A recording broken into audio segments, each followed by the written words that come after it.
గౌరవ ముఖ్యమంత్రి గారు ఉస్మానియా యూనివర్సిటీకి వచ్చి 1000 కోట్ల రూపాయల అభివృద్ది పనులకు ఈరోజు శాంక్షన్స్ ఇవ్వడం అనేది చారిత్రాత్మకం. ఒక ముఖ్యమంత్రి ఉస్మానియా యూనివర్సిటీకి ముఖ్యమంత్రి హోదాలో వచ్చి ఆర్ట్స్ కాలేజ్ వేదికగా ఎక్కడైతే ఉద్యమ కేంద్రమైందో అక్కడ ఆ వేదికగా 1000 కోట్లు ప్రకటించడం అనేది ఒక చరిత్ర.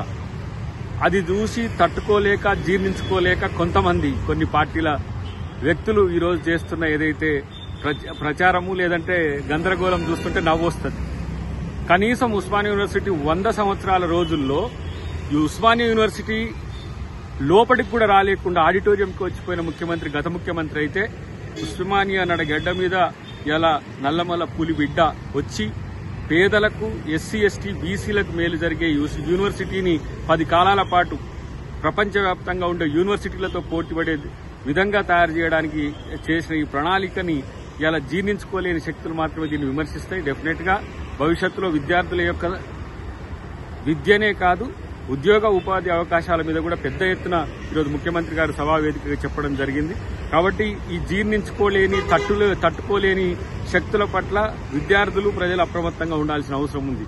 ఏనాడు విద్యార్థుల గురించి అసలు ఉస్మానియా యూనివర్సిటీనే ఒక ప్రైవేట్ యూనివర్సిటీగా మార్చి ప్రైవేటు వ్యక్తులకు కట్టబెట్టేందుకు ప్రయత్నం చేసిన ఇలా చరిత్ర గత పాలించిన పాలకులది.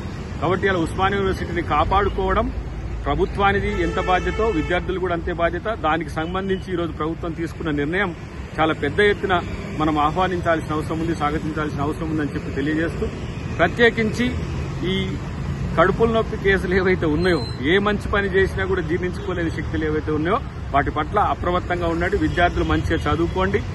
ఈ ఎన్నికల తర్వాత 17 తర్వాత మంచి ఒక ఆలోచన ముఖ్యమంత్రి గారి దృష్టిలో ఉన్నది. కాబట్టి రాజకీయ ప్రేరేపితంగా మీరు మారకండి. విద్యా ఉద్యోగాన్ని కెరీర్ గా ఎంచుకోండి. తర్వాత రాజకీయాలను కూడా ఎంచుకోండి. ఒక మంచి ఆధునికమైన రాజకీయ భావాలతో ముందుకు రండి.